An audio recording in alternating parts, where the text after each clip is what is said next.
விஜய் சிஎம்மா பதவியேற்று ஒரு வாரம் இருக்கும், ஓகேவா? அதுக்குள்ள பல ஃபேக் நியூஸ். அதில் என் மனசை உழுக்குன ஒரு ஃபேக் நியூஸ் என்னன்னா, அந்த எம்எல்ஏ கீர்த்தனா அவங்க தான் வந்து ஃபர்ஸ்ட் ஃபீமேல் மினிஸ்டர் அப்படின்னு சொல்லிட்டு. ஜெயலலிதா அப்படின்னு ஒருத்தவங்க இருந்தாங்க, அவங்கள அம்மான்னு எல்லாரும் கூப்பிட்டாங்க, புரட்சி தலைவின்னு கூப்பிட்டாங்க.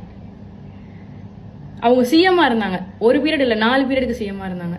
சீஃப் மினிஸ்டர், இப்போ உங்க அண்ணன் உட்காந்துருக்காருல அந்த சீட்டு, மினிஸ்டருக்கெல்லாம் சீஃப், புரியுதா? இதில் வந்துட்டு இல்லை அவங்க சீஃப் மினிஸ்டர் தான், எந்த டிபார்ட்மெண்ட்டும் உங்களுக்கு கொடுக்கல, இப்படிலாம் ஆர்குமெண்ட் எடுத்துட்டு வந்துடாதீங்க. எல்லா சீஃப் மினிஸ்டருக்கும் அவங்களுக்குன்னு டிபார்ட்மெண்ட் இருக்கும். இது கூட உங்களுக்கு தெரியல அப்படின்னா உங்கள் வளர்த்த அப்பா அம்மாவை தான் சொல்லணும். நியூஸ் சேனல் ஓடலையா அவங்க வீட்டில்? என்ன பேசுவீங்க? சரி, இதை பற்றி பேசல, என்ன பேசுனீங்க உங்கள் வீட்டில்? ஸ்கூலுக்கு லீவ் விட்டுருப்பாங்கப்பா சிஎம் இறந்தப்போ, இல்லையா? நீங்கள் லீவ் எதுக்கு விட்டாங்கன்னு தெரியாதா? இந்த அளவுக்கு நீங்க பண்றது வந்து இது இக்னோரன்ஸ் கூட கிடையாது, அவங்க செஞ்ச சேவையை இழிவுபடுத்துற மாதிரி. இந்த 20 வயசுல இருந்து 30 வயசுல இருக்கவங்களோட அப்பா அம்மாலாம் வந்து தயவு செஞ்சு இதை கூட உங்க புள்ள நம்புச்சுன்னா அதை நினைச்சு நீங்க அசிங்கப்படணும், அவமானப்படணும். இனிமையாவது தயவு செஞ்சு எதையாவது சொல்லி வளங்க.